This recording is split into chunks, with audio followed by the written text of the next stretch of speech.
The next frontier for AI comes in the form of hardware, comes in the form of robots, comes in the form of new wearables, comes in the form of whatever device it is that we end up using, because we're going to start to bring AI into a more useful world, or into our physical world to be more useful for us. This is The Media Machine, where media, business, and innovation intersect.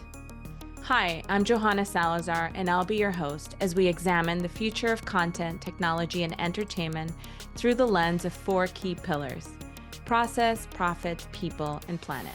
Artificial intelligence, new technologies, bold predictions about the future. Season 1 of The Media Machine gave us a front row seat to how innovation is rewriting the rules. Soribel Feliz told us that AI can give us superpowers, but can also spread misinformation and disinformation. Luis Salazar warned us about the new era of deepfake synthetic media. Larry Jones explained how he created ADLAR Studios, where immersive AI meets fine art. And Alex Grady shared how Unity brings VR into medical and computer science classrooms. The future of media will be powered by technology. The only question is, how will we use it? Now, what do you see as some of the positive and negative aspects of Gen AI? Oof, there's so much, right? Like on the positive side, y- generative AI can give us superpowers. We can be more productive. We can get things done in seconds or minutes or hours as opposed to days or weeks or months. It can really take away the dreadful part of our work and do it for us cheaply, quickly. There's so much positive savings for businesses, and then they can pass on those savings to the consumers in the form of lower prices. We can all be entrepreneurs. We can all have access to video editing, imaging, website creation. The barriers to entrepreneurship are much lower now. On the negative side, we also have this same large language models that can hallucinate. That means they can provide wrong, totally wrong, made up information. They can spread misinformation and disinformation. They can take jobs away from white collar professionals. High paying professions can disappear in the next 2-3 years because of generative AI.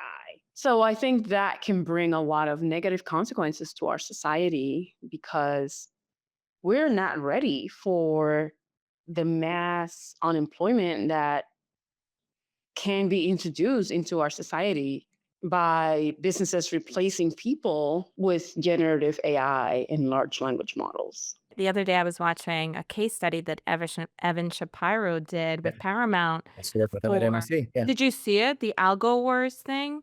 I haven't seen that yet. It's crazy. They had to create a promo clip for Yellowstone, Right. and they had a traditional editor, and they gave him 4 hours, and then they took a young filmmaker out of school. She just learned all these technologies, so they gave them both 4 hours, and then at the end of the 4 hours, they came and they started with the traditional editor, and he was like, "Oh, I was so stressed out. I only had 4 hours, and I had to log and this and that, led to everything by myself, and this is what I came up with," and the clip was amazing. And then the young filmmaker was like, "Well, the first thing I did is I programmed my GPT and blah, blah, blah, blah, blah, and I put in the RFP, I put in the brief." And then she's like, "It took me longer to explain this to you guys. By the end of that, I had 75 clips or some crazy number." And then she showed a clip, and it was very similar to the one he did. And so the Paramount executives were blown away. She also was able to download it and upload it to, or create different versions, like 6 different versions for all the different platforms in 6 different languages. And there were just some glitches on the graphics, and it was just blew everybody away. I'll send it to you. Recently, I worked with a couple clients where they were basically trying to do iterations on the fly, and it's just the only time it gets a little tricky is when you're talking to a creative agency because like, wait a second, what about what? And so Yeah. where I think again the pendulum swinging is exactly the example you used, which is okay, leverage both. It's not either or, it's yes and. I'm just realizing my own real life experience. I was launching my company earlier this year. who were trying to come up with different concepts and logos and stuff like that. And so the whole thing was very much at first a slow process because I'm like by myself again, party of one, trying to do all this stuff, come up with a logo, and then all of a sudden I found a designer who was open to working with AI stuff. And to your point, in half an hour, we had like 70 different, it took me longer to review them. And I'm Yeah. like, these are the ones I hate. These are the ones I kind of like. And these will let's iterate again. Yeah. But like, we could have never done that ever. So Well, it's- and that's the other thing too, that it makes people like us, whereas before we needed a whole like tribe of people to create all these things. Now we could do it ourselves. I know, which is really cool. And I think then the level of work is expected to get that much higher because now it's assumed that we all can write decently well. I will say I'm going to be a little afraid of folks that that lean too much on writing skills from ChatGPT because there's an art which is so critical of knowing how to communicate. I saw a very funny little clip someone sent of like us 30 years from now, and it was like two young teenagers trying to communicate, and they like literally would and then the thing they sput out whatever that was like the right thing to say, like, "Hey, Joanna, how you doing today?" Oh gosh, that's really what it's going to be like. No, I actually think it's going to amplify intelligence. I think I so. think that's exactly. Oh, I like that. So you said the legal system is not ready for AI generated content. What's the biggest risk that you see with deepfakes and synthetic media that is impacting us today? I think the real issue is that seeing is no longer believing. Right, that's the era that we're entering into because of deep fake, synthetic media, and I think the statistics, which I think are really hard to say whether they're accurate. Latest one I read is 8 million deep fake videos online at the moment. That's doubling every 6 months. Again, that seems a little bit light to me. Ultimately, the real issue is not the deception; it's the doubt that's created by those deceptions, right? So if you can no longer believe what you see or what you hear, and that doubt is kind of foundational to every interaction with media, I think that creates a big problem. It creates a big problem of trust for creators, for newscasters, for those who run government, for the law. It creates like a foundational issue. If you cannot trust evidence in court, how can you come to a decision, right? So the establishing how we can overcome that lack of trust and kind of fight back against that doubt, I think is one of the biggest things we're facing in the next 10, 20 years in the age of AI. Yeah. You've also written that AI it could create a liar's dividend where no one believes anything anymore. Do you still believe this? And how close are we to this? More than ever, right? More than ever, you can see it every day. I certainly did come up with liar's dividend. Someone referenced that, created that a few years back, and the specific meaning is that for in a world of deep fakes and synthetic media, liars get a dividend because anything that they do that they want to deny, they're on tape saying something awful, or they on tape doing something awful, they can just say, well, that's not real, right? So they get a dividend. And of course, the technology now allows you to actually to flood the market with deep fakes, flood the internet with deep fakes to confuse it further, or even use the exact accurate, take that exact accurate what actually happened video and create a deep fake that looks exactly like it, but with metadata that says it's been tampered on. So there's a lot of ways to create more doubt and confusion. So look, for creators, for media, I think it has a profound effect, right? For brands, they can't, if nothing can be trusted, right? If everything's being kind of fabricated, the doubt, again, to going back to that issue, doubt is the issue, not necessarily deception. I think that hurts value. If you're a documentary, someone who creates documentaries, or a newscaster, or even an influencer who likes to, who focuses on news or current events, same. I mean, that there's that trustworthiness issue is impacted. And again, going back to our legal system, like something near and dear to my heart, you have fundamental doubts about whether anything is true. I mean, you just deny that's made up. And there used to be used to say there's something called the CSI syndrome, or the CSI kind of obstacle. So when CSI came out, a lot of juries would believe that in every criminal case, there's like a forensic scientist that comes in and they have genetic data. And so prosecutors found that they had like an extra burden because people expected that to be on the stand. But that doesn't really happen in a normal case. I was in a criminal case. I was defending a 3-week fraud trial. And we made sure we had experts on there because they want to see it. They want to see it. And we know it was necessary, but it had an impact. It's the same thing I think you see a liar's dividend. It's going to change people's perceptions. So when they're sitting to decide on a case, they're going to look and say, I'm going to doubt that evidence. No matter what you tell me, judge, that this has been vetted and it's authentic, I just don't believe it. And I think you're going to see a lot of that for a considerable period of time until a series of things can be done, I think, to combat deepfakes. That's not really happening yet. I think maybe over time we do address it, and it's going to have, then we'll be able to balance it out. But I think the impact of it is going to be profound.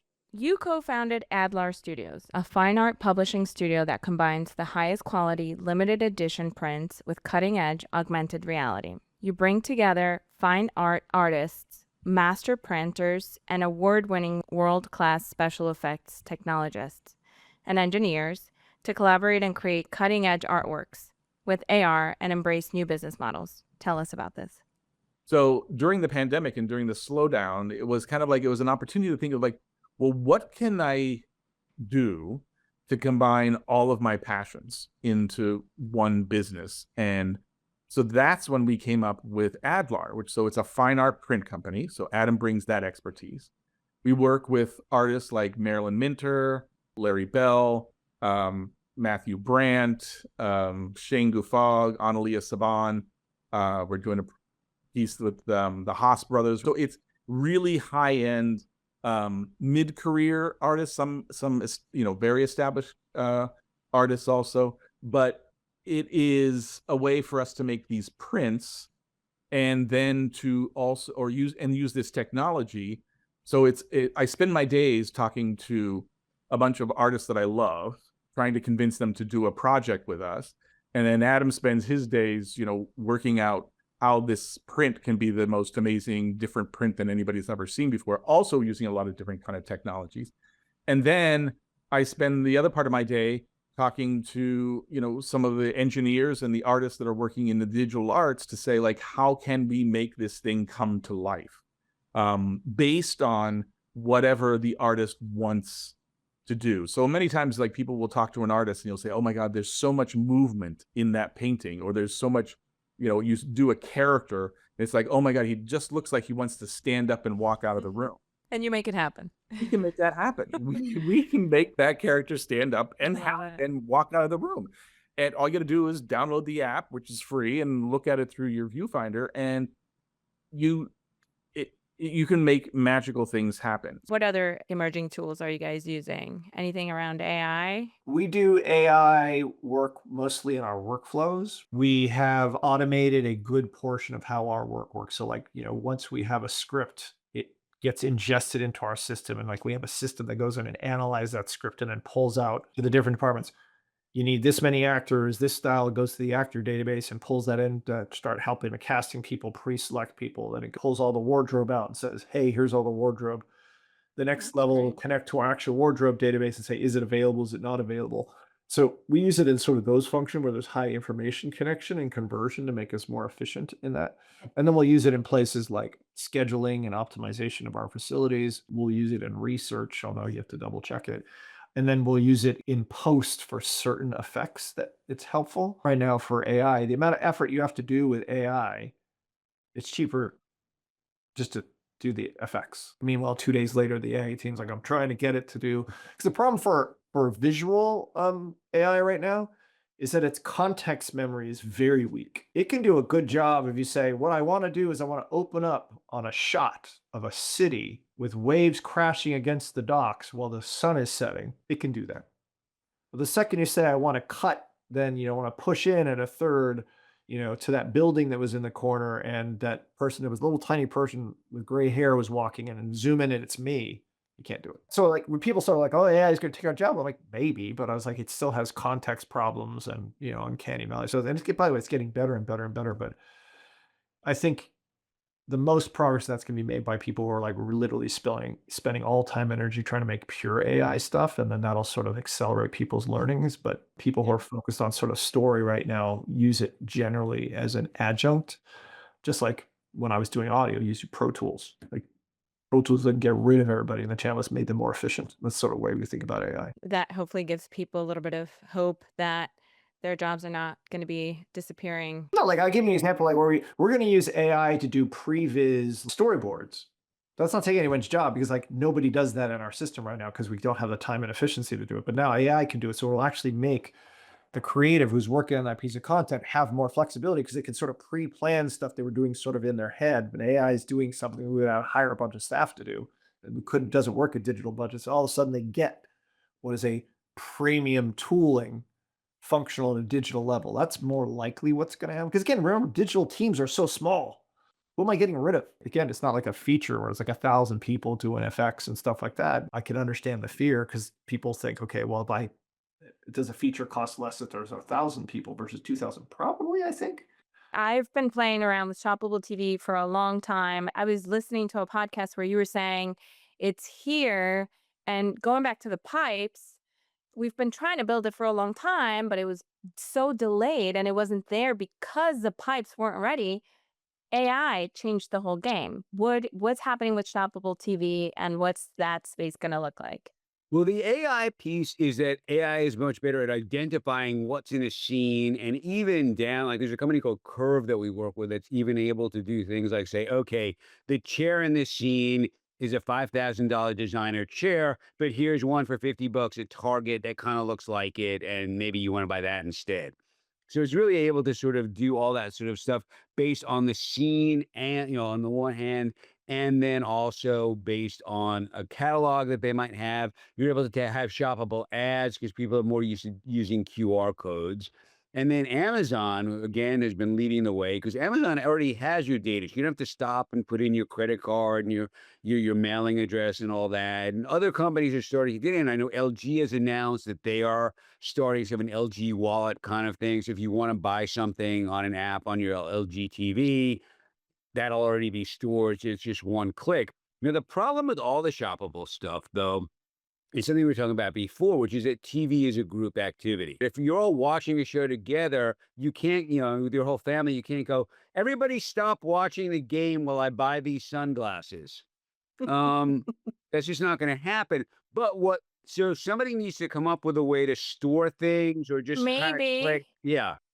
on my personal phone, I don't Yes. have to stop everybody from watching the TV, but somehow it go like on my phone. Is that what you're Yes. saying? That Exactly. the pipes are now being reconfigured? Exactly. Whether it goes on your phone. I mean, it's funny. So 2012, I was working for a company and we had come up, and it was really just vaporware, but we had come up with something that was very similar to that, where you basically all the commercials in a show would show up on your phone. You could sort of do extra stuff with them, and you could then buy things off of that if you wanted. But I think it has to be something like that, where there's a way to sort of, come back to this. I want to buy this thing, come back to it later. And you can check it out, whether it's off of what's on the show or what's off of the ads, because TV is mostly a group activity still. In your recent piece for the World Economic Forum, you outlined how spatial computing is blurring the lines between digital and physical reality.